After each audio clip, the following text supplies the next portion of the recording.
जय हिंद दोस्तों। हम कल का ही लेक्चर को आज आगे कंटिन्यू करेंगे। हम specific heat at constant volume and specific heat at constant pressure की बात कर रहे थे। Internal energy, degree of freedom, इन सबको हमने देखा। हम आगे बढ़ाते हैं डिस्कशन को molar heat capacity at constant volume, जो हमने यहाँ पे हेडिंग दिया था, इसकी बात कर लेते हैं और कुछ नए नवेले फॉर्मूले हमें मिलने वाले हैं।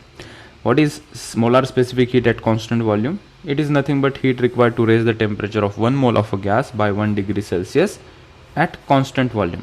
So वॉल्यूम कांस्टेंट रख के हीट करेंगे तो वो जो हमारे पास मोलर हीट कैपेसिटी आएगी उसको कहेंगे हम CV। कांस्टेंट वॉल्यूम रख के हम हीट करेंगे तो ये प्रोसेस कौन सी होगी? ये होगी आइसोकोरिक प्रोसेस।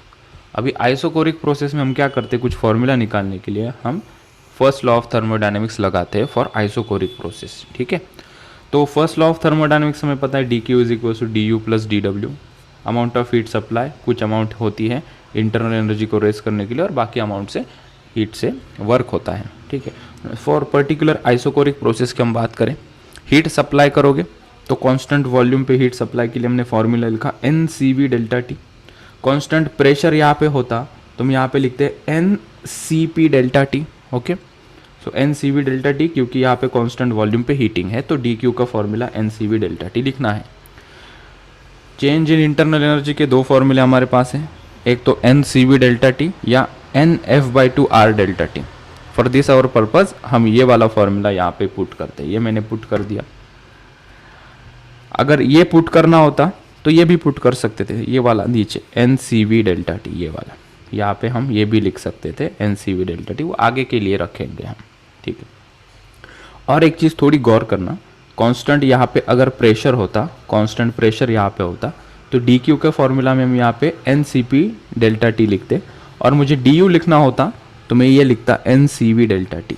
ठीक है, इवन दो अगर यहाँ पे कांस्टेंट प्रेशर भी होता तो मैं डी यू के फॉर्मूला में N C V delta T ही लिखता, N C P delta T नहीं लिखता। ठीक है, चेंजेस कहाँ करने हैं, डी क्यू के फॉर्मूला। ठीक है, coming back to this thing, D W यहाँ पे जीरो लिखेंगे क्योंकि कांस्टेंट वॉल्यूम प्रोसेस में, दैट इज आइसोकोरिक प्रोसेस में, वर्क डन जीरो होता है, ये हमने देखा। तो यहाँ से एन एन कट हो गया, डी टी कट हो गया, should write D sir, D T cut हो गया। सो सी वी हमें मिला F by two into R. What is R? R is nothing but universal gas constant. P V is equals to N R T का ये are है, उसकी value होती है एसआई यूनिट में 8.314।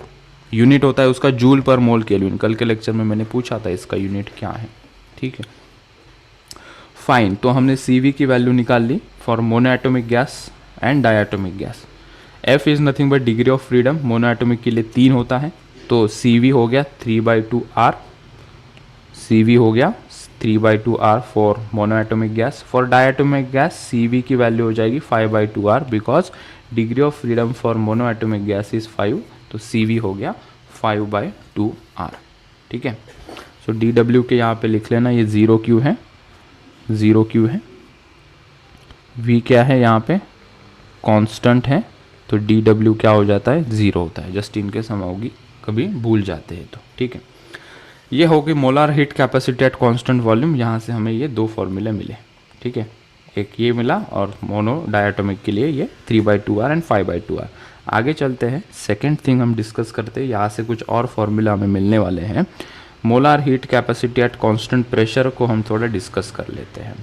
सो मैं यहाँ पे हेडिंग लगा दिया, molar heat capacity at constant pressure. इसकी डेफिनेशन लिख लेते हैं। डेफिनेशन बड़ी सिंपल है, वहाँ पे कांस्टेंट वॉल्यूम था, यहाँ पे कांस्टेंट प्रेशर लिख देंगे। सो सीपी क्या है, इट इज़ अ हीट, मैं कलर चेंज कर देता हूँ, heat required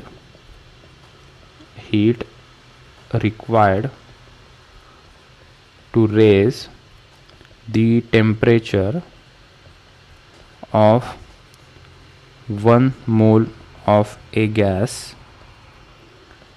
by 1 degree Celsius at constant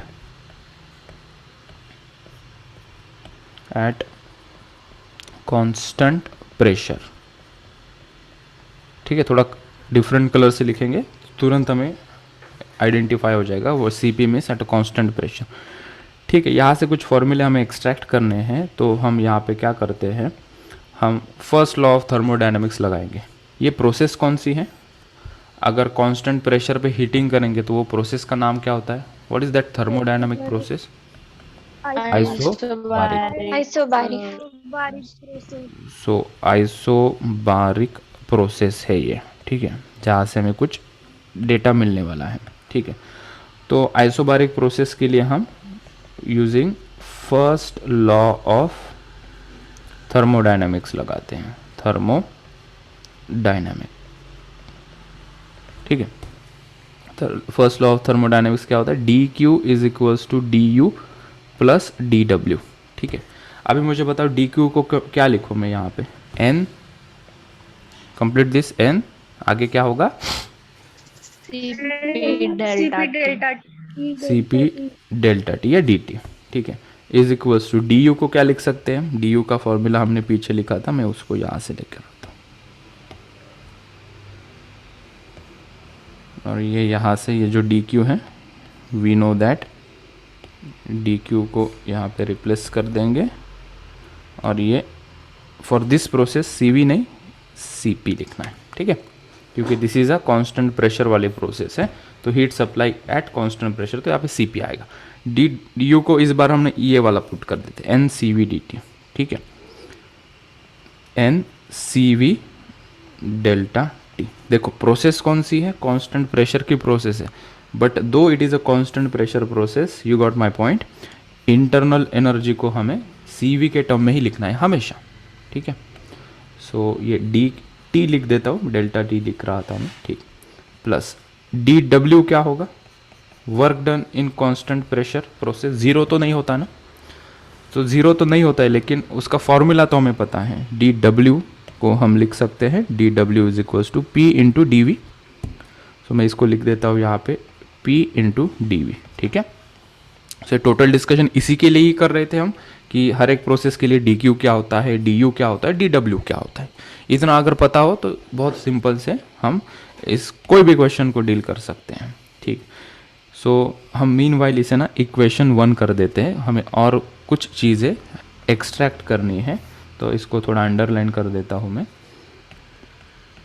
और क्या करते हैं हम, हमारे पास ये अगर मैं स्टेप 1 में कुछ लिख दिया, थोड़ा और आगे एक चीज़ एक्सट्रैक्ट करते हैं, हमें गैस लॉ पता है ना, ideal gas equation, P V is equals to N R T, P V is equals to N R T. ठीक है, मैं अगर इसे डिफ्रेंशिएट करता हूँ, थोड़ा सा सुनो गौर से, ये लिख लिया, फाइन सर, कोई बात नहीं सर, आप अच्छे से लिख लिया, आगे उसको इक्वेशन नंबर 1 देके मैंने लिखा P V is equals to N R T. इस इक्वेशन को मैं डिफ्रेंशिएट कर रहा हूँ, इसको मैं डिफ्रेंशिएट क्यों कर रहा हूँ, समझ में आएगा, कुछ फॉर्मूला निकालने जा रहे हैं हम। ठीक, यहाँ पे क्या क्या वेरिएबल है बेटा, P वेरिएबल है, V वेरिएबल है और T वेरिएबल है। P वेरिएबल है, V वेरिएबल है और T वेरिएबल है यहाँ पे। ठीक है, तो जब हम इसे डिफ्रेंशिएट करेंगे तो लेफ्ट हैंड साइड में देखा P इंटू वी है, 2 वेरिएबल है, तो U इंटू वी रूल लगाएंगे, तो जब हम डिफ्रेंशिएट करेंगे वहाँ पे 2 वेरिएबल जब मल्टीप्लिकेशन में होते हैं तो उसका डिफ्रेंशिएशन हम ऐसे करते हैं, P को कांस्टेंट रखा, मैं V को डिफ्रेंशिएट करता हूँ तो उसको मैंने लिखा dV, प्लस V को कांस्टेंट रखा, फिर P को डिफ्रेंशिएट कर रहा हूँ, मैं लिखूँगा उसको dP। ठीक है, इज इक्वल्स टू N और R तो कांस्टेंट है तो उसको छोड़ दिया, T वेरिएबल है, that is temperature which is a parameter for us, so T को हम लिखेंगे यहाँ पे dt। ठीक है, ऑल राइट, सुनो अभी यहाँ पे डिफ्रेंशिएट हमने किया, मैं फिर से बता दूँ बच्चों को, देखो पी वी और आर ये हमारे वेरिएबल्स है, पी वी एंड आर ये हमारे वेरिएबल्स है, P V and sorry T not R. So जब 2 वेरिएबल मल्टीप्लिकेशन में आते तो यू इंटू वी रूल लगाते हैं, पी को कांस्टेंट रखा, वी का डिफ्रेंशिएशन आएगा, सो वी का डिफ्रेंशिएशन आएगा 1 इंटू हम लिखेंगे डी वी। ठीक है, प्लस वी को एज इट इज़ रखा, पी का डिफ्रेंशिएशन किया, पी का डिफ्रेंशिएशन इज़ 1 और विथ रिस्पेक्ट टू व्हाट हम डिफ्रेंशिएट कर रहे हैं दैट इज अननोन, इसलिए आगे लिखा D P is equal to T का डिफ्रेंशिएशन 1 और इंटू लिखा मैंने डी टी। ठीक है, ऑल राइट, ये प्रोसेस कौन सी है, ये कांस्टेंट प्रोसेस है, कांस्टेंट प्रेशर की प्रोसेस है, तो यहाँ पे चेंज इन प्रेशर 0 होगा, यहाँ पे चेंज इन प्रेशर क्या होगा, 0 हो जाएगा। सो ये वाली टर्म यहाँ पे क्या हो जाएगी, ये वाली टर्म यहाँ पे हो जाएगी 0, बिकॉज P कैसा है, ये प्रोसेस के लिए कांस्टेंट है। ठीक है, एक चीज़ यहाँ पे नोट करेंगे, ये जो हमने डिफरेंशिएट किया है, इस इक्वेशन को हम बॉक्स करेंगे, ये आगे कहीं ना कहीं यूज़ होगा। ठीक है, तो मैं इस इक्वेशन को बॉक्स करके कुछ हाईलाइट कर देता हूँ इस प्रकार से। ठीक है, for our constant pressure process अगर ये इक्वेशन को यूज़ करेंगे तो इसके अंदर ये जो dp वाली टर्म है वो 0 है, क्योंकि प्रेशर कांस्टेंट है। तो ये इक्वेशन क्या बनेगा यहाँ से, तो मैंने इसको लिखा P into D V is equals to N R into D T, N R into D T. ठीक है, अच्छा ओके, यहाँ तक आया समझ में। अभी ये जो है इसको इक्वेशन 2 बना देते हैं, और ये जो हमें मिला है P इंटू डी वी, इसको हम यहाँ पे पुट, आवाज गई, स्क्रीन शेयर फिर से कर देता हूँ, कुछ ऑफ हो गया था। यस, स्क्रीन आ गई है।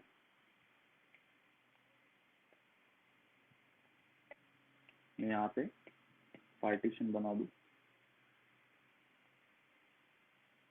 थर्ड पॉइंट में यहाँ पे एक्सप्लेन कर, थर्ड वेट उसी को कंटिन्यू करते हैं। हमने क्या किया अभी, ये इक्वेशन 1 लिया, सर आपका डिफरेंशिएट माइक किया, चेंज हो गया। Mic change, thank you, mic change हो तो सर काफी आपकी आवाज ठीक नहीं आ रही। ठीक है, अभी आ गई आवाज़, ऑलराइट।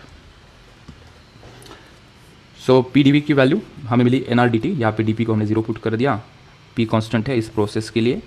ये डिफरेंशिएट फॉर्म हो गया, इसको डिफरेंशिएट करने के बाद फर्स्ट लॉ से हमने ये सभी चीज़ें फार्मूला वाइज यहाँ लिख ली। उसके अंदर ये जो था P इंटू डी वी, इसको हमने रिप्लेस कर देना है अभी एन आर डी टी से, हमें कुछ फ्रूटफुल रिजल्ट अभी मिलेगा। सो फ्रॉम इक्वेशन 1 एंड 2 हम नीचे लिखेंगे N C P D T is equals to N C V D T plus इस पी डी वी को हम क्या लिखेंगे, एन आर डी टी, इसको मैं रेड कलर से लिख दूँ यहाँ से, एन आर डी टी। ठीक है, कुछ चीज़ें यहाँ से कट कर देंगे, D T D T D T, N N N, कुछ एक रिलेशन मिला मुझे सी पी और सी वी के बीच में, C P is equals to C V plus R. इसको जनरली हम इस फॉर्म में लिखते हैं, C P minus C V is equals to R. इसको हम कहते हैं, कुछ नाम देते हैं इसको कहते हैं मेयर्स रिलेशन, इसको नाम देते हैं हम मेयर्स रिलेशन। ठीक है, ये जो है C P minus C V is equals to R, इस फॉर्मूला को इस नाम से पुकारा जाता है, मेयर्स रिलेशन। ठीक, तो let's summarise this. C P से हमें यूजफुल फॉर्मूला एक मिला, C P minus C V is equals to R, और सी वी के दो फॉर्मूला हमें मिले, मोनो एटॉमिक डायटोमिक के लिए तो एक ही फॉर्मूला हम कंसिडर करते हैं, जनरल एक formula, C V is equals to F by two R एक फॉर्मूला, और हमें यहाँ से एक मिला C P minus C V is equals to R. ठीक है, आगे एक नोट पॉइंट हम लिख लेते हैं। ठीक है, एक तो आपको मिला सर सी वी और C V for diatomic gas, monoatomic gas. C P for monoatomic gas कितना होगा, C P for diatomic gas कितना होगा, वो हम अभी आसानी से निकाल सकते हैं। ठीक है, तो हम थोड़ा सा आगे एक नोट लिखते हैं, जो कुछ हमने अभी लिखा है उसके बारे में थोड़ा एक्सटेंशन, आगे एक नोट लिखते हैं। ठीक है, उसके अंदर हम एक पहला पॉइंट लिखते हैं, C P is greater than C V always. ठीक है, कांस्टेंट प्रेशर पे हीट करना और कांस्टेंट वॉल्यूम पे हीट करना। ठीक है, तो मैं थोड़ा विजुअलाइज हो इसलिए यहाँ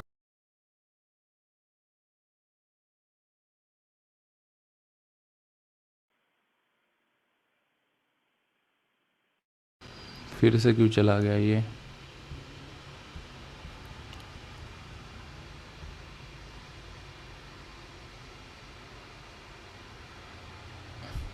स्क्रीन आगे क्या देखो एक बार। नहीं सर, नहीं सर। ओके, एक मिनट। ठीक है, एक नोट हमने लिखा, C P is always greater than C V. मतलब क्या है सर? हम हीट कर रहे हैं, ठीक है। दो सिचुएशन हम कंसिडर करते हैं। हम गैस को हीट कर रहे हैं, ये पिस्टन है ऑब्वियसली, यहाँ पे गैस को हीट कर रहे हैं, ठीक है, एट कांस्टेंट प्रेशर, और दूसरा हम एट कांस्टेंट वॉल्यूम हीटिंग कर रहे हैं। सो जो हीट हम सप्लाई करेंगे वो क्या होगी? यहाँ पे हम लिखेंगे delta Q is equals to N C P delta T, और यहाँ पे लिखेंगे delta Q is equals to N C V delta T. तो वो कह रहे हैं कि अगर कांस्टेंट प्रेशर हम हीट करते हैं या एट कांस्टेंट वॉल्यूम हीट करते हैं, ठीक है, तो हीट कहाँ पे same amount of heat temperature rise करने में कहाँ पे ज़्यादा हीट सप्लाई करनी पड़ेगी? तो वो कहते हैं एट कांस्टेंट प्रेशर ना amount of heat supply is more compare to at constant volume. Constant pressure पे हीट ज़्यादा सप्लाई करनी पड़ती है, कांस्टेंट वॉल्यूम पे कंपेयर टू कम हीट सप्लाई करनी पड़ती है। क्या रीज़न बोला है? क्योंकि मैं नीचे रीज़न लिखता हूँ और फिर एक्सप्लेन करता हूँ, ठीक है। Eight constant volume, eight constant volume, constant volume पे वर्क डन क्या होता है? dW 0 होता है, ठीक है। अगर फर्स्ट लॉ ऑफ थर्मोडायनामिक्स तुम देखोगे तो यहाँ पे अगर हम फर्स्ट लॉ ऑफ थर्मोडायनामिक्स लगाएंगे तो D Q is equals to D U हो जाएगा एट कांस्टेंट वॉल्यूम, ठीक है। इसका मतलब क्या हुआ? Whole of heat, whole of heat supplied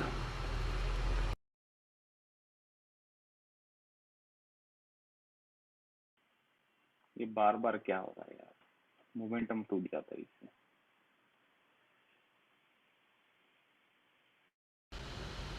yes, so whole of heat supplied is used in increase in temperature, ठीक है। कांस्टेंट वॉल्यूम की हम बात कर रहे हैं, एट कांस्टेंट वॉल्यूम, ठीक है। और सेकेंड हम बात करते हैं at constant pressure, at constant pressure, ठीक है।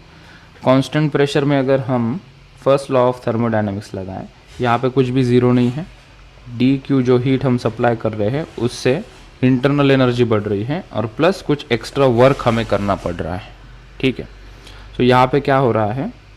यहाँ पे हम लिखेंगे एट कांस्टेंट प्रेशर पे जो हीटिंग हम कर रहे हैं, a part of heat, a part of heat is used in work done against surrounding, ठीक है। एक कंक्लूजन वाला पॉइंट यहाँ से निकल के आया है कि why C P is greater than C V, क्योंकि at constant pressure, at constant pressure जब हम हीट सप्लाई कर रहे हैं तो इस हीट का कुछ amount of portion work done करने में जा रहा है, और जब मैंने एट कांस्टेंट वॉल्यूम हीटिंग की तो वर्क डन तो ज़ीरो होता है कांस्टेंट वॉल्यूम पे। तो फर्स्ट लॉ ऑफ थर्मोडायनामिक्स से जो कुछ हम हीट सप्लाई कर रहे हैं वो कंप्लीटली हीट जो है इंटरनल एनर्जी बढ़ाने में जा रही है, मतलब टेम्परेचर जल्दी बढ़ जाएगा when you heat at constant volume. So come amount of heat कहाँ लगेगी? हमने कहा कि कांस्टेंट वॉल्यूम पे तुम किसी गैस को हीट करो, you will relatively get lower, you will relatively have to supply lower amount of heat, come heat supply करनी पड़ेगी एट कांस्टेंट वॉल्यूम और आसानी से गैस का टेम्परेचर बढ़ जाएगा, because the heat you supplying is converting into changing the internal energy only. But when you supply heat at constant pressure, constant pressure के लिए फर्स्ट लॉ ऑफ थर्मोडायनामिक्स हमने लगाया, यहाँ पे डी डब्ल्यू ज़ीरो नहीं है, मतलब जो हीट हम सप्लाई कर रहे हैं उससे इंटरनल एनर्जी भी बढ़ रही है और कुछ पोर्शन ऑफ हीट सप्लाई से वर्क भी हो रहा है। तो अननेसेसरीली मुझे वर्क करना पड़ रहा है या वर्क हो रहा है जब मैं हीट सप्लाई कर रहा हूँ, सो मुझे और ज़्यादा हीट सप्लाई करनी पड़ेगी to get the same amount of increase in temperature. इसलिए C P is greater than C V, ठीक है। C P greater than C V, C P ग्रेटर है मतलब more amount of heat you have to supply for same increase in the temperature, ठीक है। ये एक बात हो गई। अभी दूसरी बात यहाँ पे करते हैं, सेकेंड पॉइंट, मुझे अभी Cp की वैल्यू निकालनी है। Cv का फॉर्मूला है ना मेरे पास, Cv का क्या फॉर्मूला है, F/2, क्या है, F/2 इंटू आर। यहाँ पे देखा है, मैं दिखा दूँ तुम लोगों को, ये यहाँ पे देखा F/2 इंटू आर, ठीक है, Cv का फॉर्मूला, ठीक है। Cp का फॉर्मूला क्या होगा, हमें एक रिलेशन अभी जस्ट मिला, क्या रिलेशन हमें मिला, Cp minus Cv is equals to R, ठीक है। सो Cp होगा R plus Cv, so R plus Cv को लिख दो F/2 इंटू आर, तो Cp हो जाएगा मेरा, ये 2 यहाँ मल्टीप्लाई कर देंगे तो ये हो जाएगा F/2 F+2 इंटू आर, ठीक है। सो 2R plus FR, R common लिया मैंने, अंदर बचा F+2 डिवाइडेड बाई 2, तो Cp का फॉर्मूला भी हमें मिल गया, Cv का फॉर्मूला भी ऑलरेडी मिला था, मेयर्स रिलेशन से ये एक फॉर्मूला मुझे मिल गया, ठीक है। तो Cp फॉर डायटोमिक गैस कोई मुझे बता सकता है क्या, हम यहाँ पे लिख सकते हैं for monoatomic gas, mono atomic F कितना होता है, 3 होता है, तो Cp कितना हो जाएगा यहाँ से, 5/2। This will become 5/2 R। और अगर हम डाई एटोमिक की बात करें, डाई एटोमिक के लिए F होता है 5, डिग्री ऑफ फ्रीडम 5 होता है, तो Cp हो जाएगा यहाँ से 7/2 R, ठीक है। तो Cp और Cv हमें यहाँ से मिल गए, ठीक है। कुछ रेशो भी आता है, सर मोनोएटॉमिक के लिए 7/2 होगा ना। 3 पुट कर देंगे यहाँ पे, देखो दिस इज 3 + 2 कितना हो गया 5, so this is 5/2 R। Mono atomic के लिए डिग्री ऑफ फ्रीडम कितना होता है 3, एलसीएम नहीं लेंगे। ये टोटल है, टोटल डिवाइडेड बाय 2 है, ये this is total divided by 2। ये सिंप्लीफाई करने के बाद मुझे मिला F+2 का bracket into R whole divided by 2 है ये, this is completely divided by 2, okay right. So diatomic के लिए 7/2, मोनो एटोमिक के लिए Cp हो गया 5/2 R, ठीक है। आगे चलते हैं, और एक पॉइंट हमें डिस्कस करना है, छोटा हेडिंग यहाँ पे हम देंगे, और 2-3 फॉर्मूले मिलने जा रहे हैं, फिर इसकी समाप्ति हो जाएगी, फिर हम इसकी समरी लिख लेंगे। Ratio of heat capacities of a gas, ratio of heat capacities of a gas, ठीक है। as for now we know that as we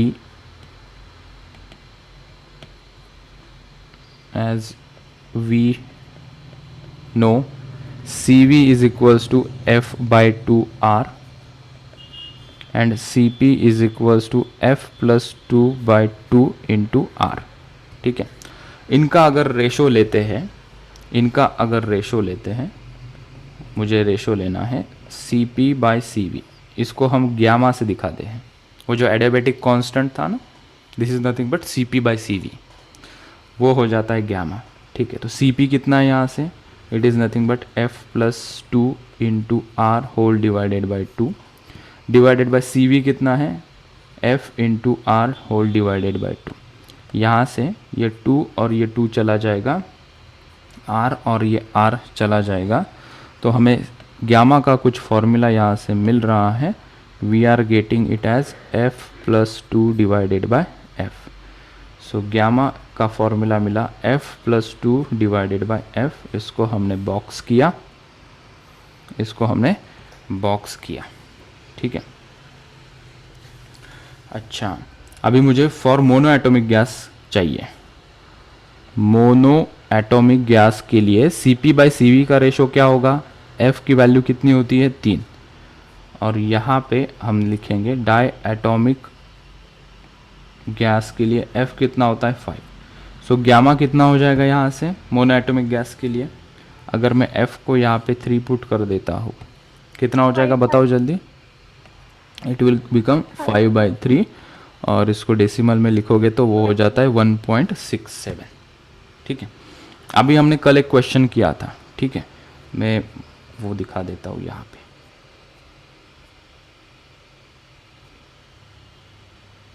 कहाँ गया वो क्वेश्चन जहाँ पे मैं गैमा की वैल्यू दिखाना चाहता था। यस, देखो फॉर डायटोमिक गैस गैमा हम कितना लेते हैं 1.4 लेते हैं।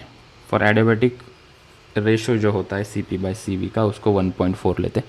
वो यहाँ से आया है। यहाँ पे डायटोमिक गैस के लिए डिग्री ऑफ फ्रीडम 5 पुट कर देंगे तो एडियाबैटिक रेशो जो हमें मिल जाएगा वो कितना होगा देखते हैं हम अभी। 5 + 2 कितना हो जाएगा ये 7 7/5। Which is coming out to be 1.4। ठीक है, तो ये सब छोटे छोटे नंबर्स, छोटे छोटे फार्मूला रिगार्डिंग CP और CV हमें याद रखने हैं। ठीक है, और 2-4 फार्मूले आएंगे जैसा कि मैंने कल कहा था। Total 6-7 formulas we are discussing. उसमें से जो जो फार्मूला मेन है मैं उसे हाईलाइट कर रहा हूँ ताकि हमें बाद में जब हम समरी लिखेंगे इन सभी फार्मूला को हमें इकट्ठा लिखना है आज। ठीक है, यहाँ पे इसको नंबर 1 कर देता हूँ। Will discuss few more formulas directly, उनका हम कंक्लूजन लिखेंगे, हम डिराइव नहीं करेंगे अभी उनको। ठीक है,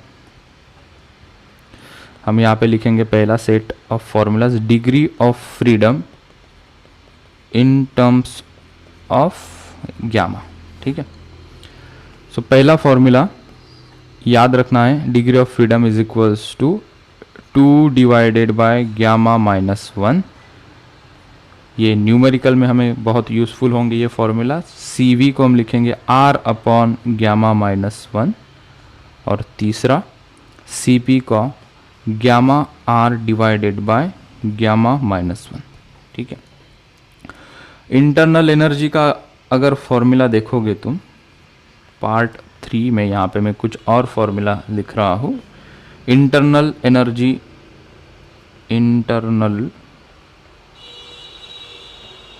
energy of a gas in terms of gamma. ठीक है, इंटरनल एनर्जी का फॉर्मूला हमें क्या पता है, हमें ये पता है F/2 nR ΔT। ठीक है, internal energy, change in internal energy का फॉर्मूला हमें पता है NCV ΔT। और एक फॉर्मूला लिख लो जो यहाँ से हमें मिलेगा in terms of gamma, change in internal energy is equals to nR ΔT upon γ -1। And और एक फॉर्मूला इसको हम लिखेंगे ΔU is equals to P ΔV divided by γ -1। जब हम एडियाबैटिक प्रोसेस की बात कर रहे थे तो थोड़ा याद करो, ये दो फॉर्मूला को हमने वहाँ लिखा था। दिखा दूँ वो कहाँ लिखा था हमने, ये वाला। जब हमें एडियाबैटिक प्रोसेस पढ़ रहे थे मैंने कहा मैं आगे इसको एक्सप्लेन करूँगा और मैंने अभी एक्सप्लेन भी कर दिया। देखो वेयर इट इज़, पीछे है।